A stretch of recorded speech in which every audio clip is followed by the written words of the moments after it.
One मैं आशा करता हूँ कि सभी लोग अच्छे होंगे, अपनी लाइफ में अच्छा कर रहे होंगे। आज हम लोग पढ़ने जा रहे हैं law of conservation of energy. Law of conservation of energy start करने से पहले कुछ करेंगे बात थोड़ी सी। नवंबर का महीना स्टार्ट हो चुका है, 5 नवंबर है आज, 5 नवंबर। बहुत सारी यादें जुड़ी हुई हैं नवंबर के महीने के साथ। सर्द रातें, ठंडी हवाएं और एक कप चाय, फिर तो क्या मज़ा ही मज़ा आ जाए। बहुत सारे लोग हुआ करते थे एक टाइम पे नवंबर के मंथ में मेरे साथ, जिनके साथ बहुत सारी मेमोरीज बनी हुई हैं मेरी। मैं उन सभी लोगों को मिस करता हूँ। जो भी लोग मेरे साथ थे अभी नहीं हैं, they are still alive in the corner of my heart. A lot of friends, a lot of people, but अभी आज कोई नहीं है उनमें से मेरे साथ, जिनके साथ मेरी मेमोरीज बनी हुई हैं नवंबर के महीने की। Now we are going to start law of conservation of energy. In activity 10.13 and 10.14 we learned that the form of energy can be changed from one form to another. देखो, हम एनर्जी को change कर सकते हैं उसकी एक form से another form में। Energy can be changed from one form to another form, from one form to another form.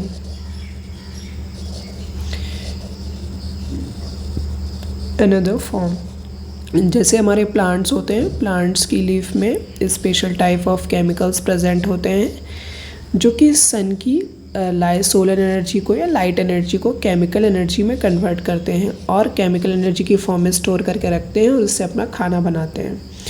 यहाँ पे ये बात पता चलती है that energy can be converted. यहाँ पे सोलर एनर्जी को केमिकल एनर्जी में कन्वर्ट करके उसका यूज़ फूड बनाने में प्लांट्स करते हैं। तो एनर्जी को कन्वर्ट करा जा सकता है एक फॉर्म से दूसरी फॉर्म। तुम अपने घर की लाइट का स्विच ऑन करते हो या पंखे का स्विच ऑन करते हो, पंखा चलने लगता है तो इलेक्ट्रिकल एनर्जी मैकेनिकल एनर्जी में कन्वर्ट हो जाती है। वहाँ से भी समझ सकते हो that energy can be convert. What happens to the total energy of a system during or after the process? Whenever energy get transformed, the total energy remains unchanged. उन्होंने कहा है कि जब एनर्जी ट्रांसफॉर्म होती है एक फॉर्म से दूसरी फॉर्म में, तो जो टोटल एनर्जी रहती है वो अनचेंज्ड रहती है। Like that the amount of total energy change नहीं होता है। This is the law of conservation of energy. According to this law, energy can only be converted from one form to another. It can neither be created nor be destroyed. जैसे कि गीता में भगवान श्री कृष्ण ने कहा है कि दैट आत्मा अजर है, अमर है, इसे ना तो बनाया जा सकता है ना ही मिटाया जा सकता है।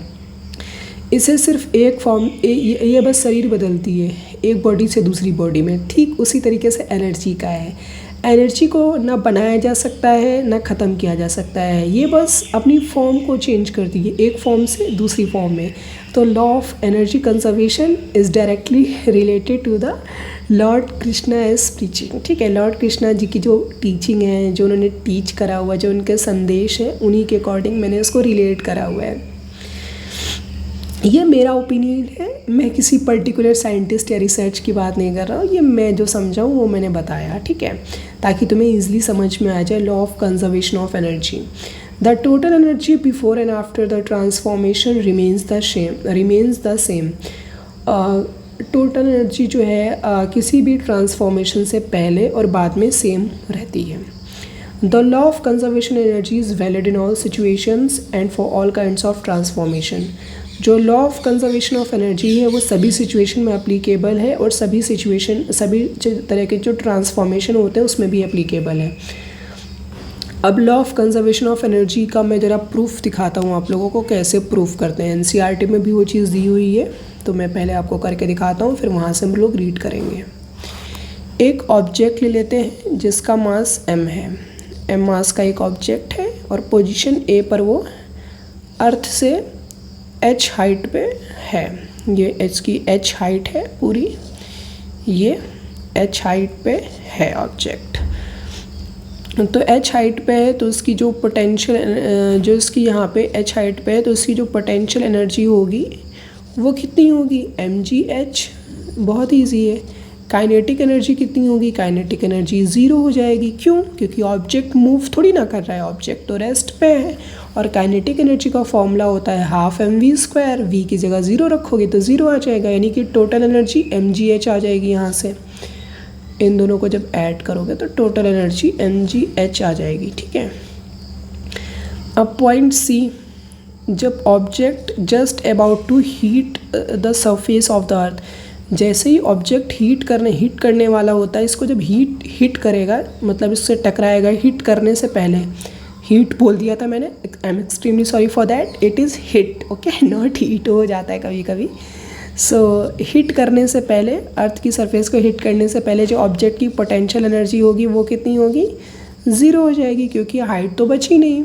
अब बोलोगे सर इतनी तो बची है, हम उसको नहीं कंसीडर करते, ठीक है, हम इसे कंसीडर नहीं करते हैं। Just about to hit the surface के जस्ट हीट करने से पहले पोटेंशियल एनर्जी 0 हो जाएगी, क्योंकि हाइट जो है 0 हो जाती है। और काइनेटिक एनर्जी कितनी हो जाएगी, काइनेटिक एनर्जी का फॉर्मूला होता है हाफ mv²। v, लेकिन v² कितना है, v² को निकाल दो, मोशन निकालना पड़ेगा। मोशन की थर्ड इक्वेशन हम लोग पढ़ के आए हैं, v² बराबर u² प्लस 2as। तो यहाँ पे u² 0, 2a की जगह g लेंगे क्योंकि फ्री फॉल हो रहा है, s कितना लेंगे, s की जगह h ले जाएंगे, तो क्या आ जाएगा 2gh।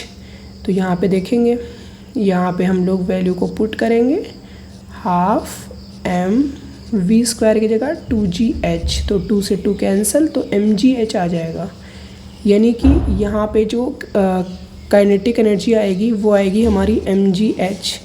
It means total energy कितनी हो जाएगी, potential energy 0, kinetic energy mgh, तो टोटल एनर्जी हो जाएगी mgh। देखो पॉइंट ए पे भी टोटल एनर्जी mgh, नीचे भी टोटल एनर्जी mgh। अब कोई पॉइंट बी कंसीडर कर लेते हैं जहाँ पे हम टोटल एनर्जी निकालते हैं। एज्यूम करते हैं दैट यहाँ से इसने इसकी x डिस्टेंस पे है, बी पॉइंट x डिस्टेंस पे, तो इसकी जो पोटेंशियल एनर्जी हो जाएगी वो हो जाएगी कितनी, mgx। क्यों? क्योंकि उसने x डिस्टेंस ट्रैवल कर ली। क्या ऐसा होगा क्या? नहीं, ग्राउंड से हाइट मेज़र करते हैं हमेशा, ये h है, तो यहाँ से यहाँ तक हाइट मेज़र करेंगे, तो ये हो जाएगी h माइनस x। mgh की जगह होगा यहाँ पे h माइनस x। यहाँ पे काइनेटिक एनर्जी कितनी हो जाएगी, काइनेटिक एनर्जी भी निकालेंगे, हाफ mv² फार्मूला होता है, हाफ mv², तो यहाँ पे v² निकालेंगे मोशन की थर्ड इक्वेशन से, u² प्लस 2as लिख लेते हैं, u² 0 हो जाएगा, 2gh की जगह क्या होगा, x, 2gx, तो v² बराबर 2gx।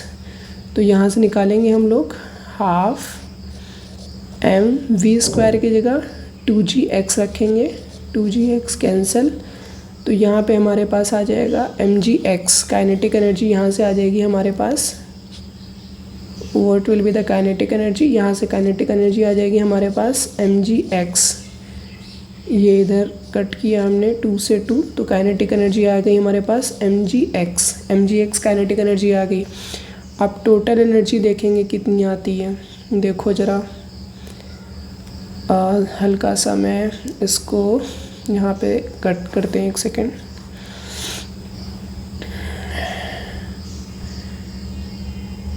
एक सेकेंड बेटा जी,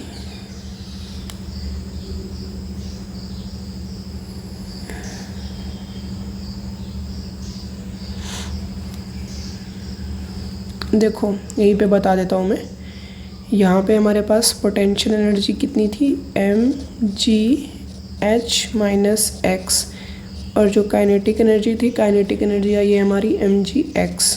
तो इसको देखेंगे, ऐड करेंगे, टोटल करेंगे इनका, तो टोटल mgx ये वाला प्लस mg के इसमें मल्टीप्लाई होगी, फिर इसमें मल्टीप्लाई होगा, तो mgh माइनस mgx, mgx से mgx कैंसिल, तो बचा mgh। तो यहाँ पे भी जो ये वाला पॉइंट है हमारा, यहाँ पे भी टोटल एनर्जी आ गई हमारी mgh। आई होप आपको बात ये सी समझ में आई होगी।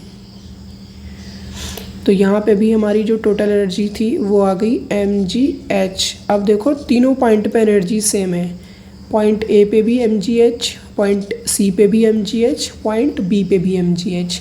तीनों पॉइंट पे जो टोटल एनर्जी है, mechanical energy and kinetic energy का जो एडिशन है that is mgh।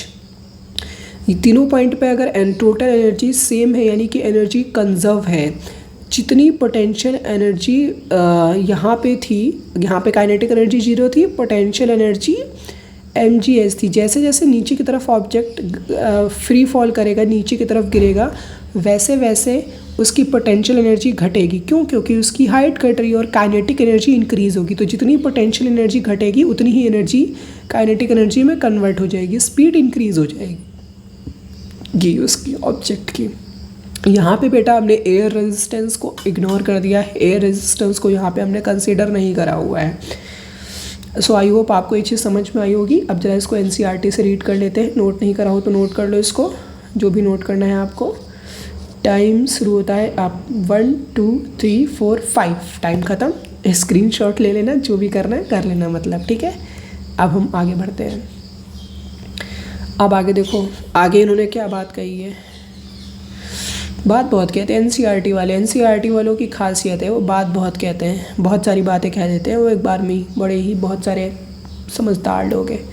Consider a simple example, let an object of mass m be made be fall freely from a height h। At a start the potential energy is mgh and kinetic energy 0। हमने अभी पढ़ा हुआ है, object m है तो इसकी kinetic energy कितनी हो जाएगी, 0 h हाइट पे अगर है अर्थ से, और पोटेंशियल एनर्जी mgh हो जाएगी। Why is the kinetic energy is 0? It is 0 because the velocity is 0। भाई काइनेटिक एनर्जी यहाँ पे 0 है क्योंकि यहाँ भी ऑब्जेक्ट मूव थोड़ी ना कर रहा है, हमने तो उसे पकड़ करके रखा हुआ है, तो काइनेटिक एनर्जी 0 ही होगी।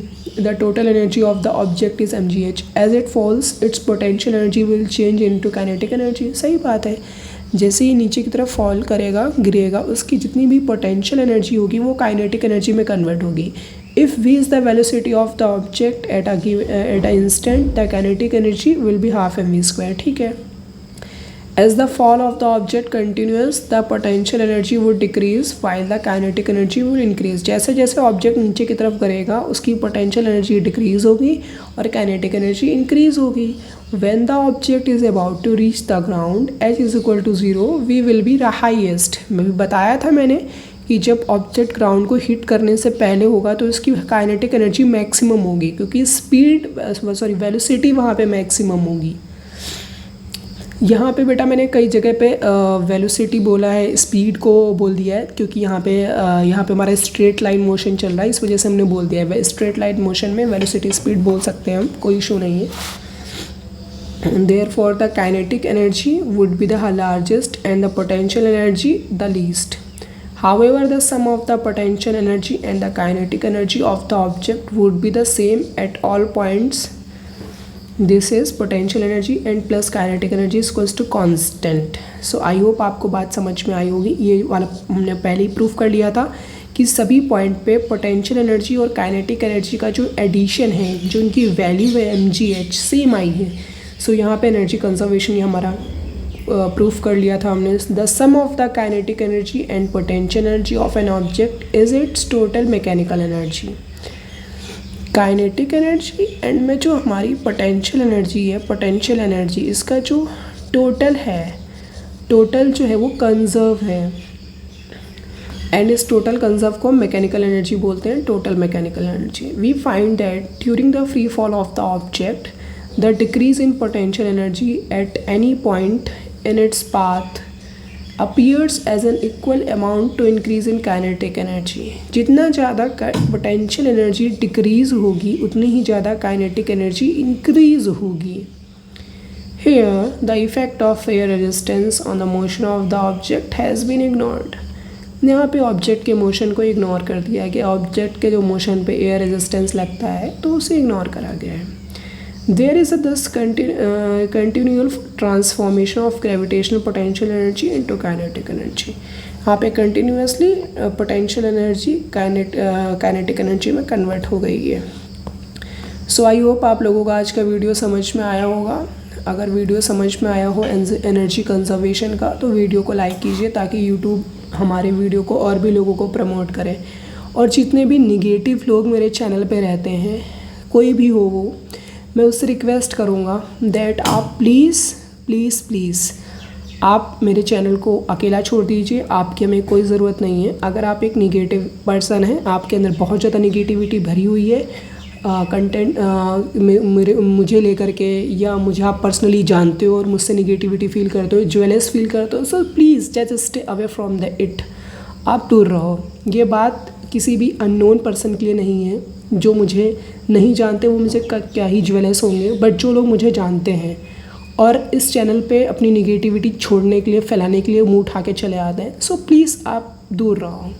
ये जो चैनल मैंने बनाया है, जो मैंने ये क्रिएशन स्टार्ट करी है, वो उन स्टूडेंट्स के लिए है जो स्टूडेंट फाइनेंशियली स्टेबल नहीं है, उनके पास इतना पैसा नहीं है दैट कि वो किसी एक्सपेंसिव इंस्टीट्यूट में जाकर स्टडी कर पाएँ। और तो उनके लिए मैंने ये चीज़ें स्टार्ट करी हुई, जिनको नीड है मुझे, जिनको मुझसे पढ़ना अच्छा लगता है, जिनको मैं समझ में आता हूँ, ये चैनल उनके लिए है। आप बहुत बड़े हो, मुझे पता है, अच्छी बात है, आप बड़े हो, तो आप प्लीज़ दूर रहो, क्योंकि ये यहाँ पे आप जैसे लोगों को नीड नहीं है। आप समझ रहे होगे, अगर तुम मेरा वीडियो देख रहे हो, तुम समझ रहे होगे कि दैट मैं आपकी ही बात कर रहा हूँ। मैं आपका यहाँ पे नाम मेंशन नहीं कर रहा हूँ, आप मुझे पर्सनली जानते हैं, अच्छी बात है। इसका मतलब ये नहीं है आप चैनल पे आके नेगेटिविटी करेंगे। So thank you everyone video देखने के लिए। अगर आपको law of conservation of energy समझ में आया हो तो वीडियो को लाइक कीजिए, चैनल को सब्सक्राइब कीजिए, और कोई डाउट हो तो कमेंट सेक्शन में आप लोग कमेंट कर सकते हो, या फिर आप मुझे मेल कर सकते हो। मैंने काफ़ी सारे वीडियोस में अपना मेल, अपना कॉन्टैक्ट नंबर दे रखा है, आप वहाँ पे जाके मेल कर सकते हो, कॉन्टैक्ट नंबर दे सकते हो। बट अगर आप उसके साथ ही साथ कुछ पर्सनलाइज बात करना चाहते हैं किसी कंटेंट पे, किसी टॉपिक पे, तो वो भी आप बात कर सकते हो। Thank you everyone.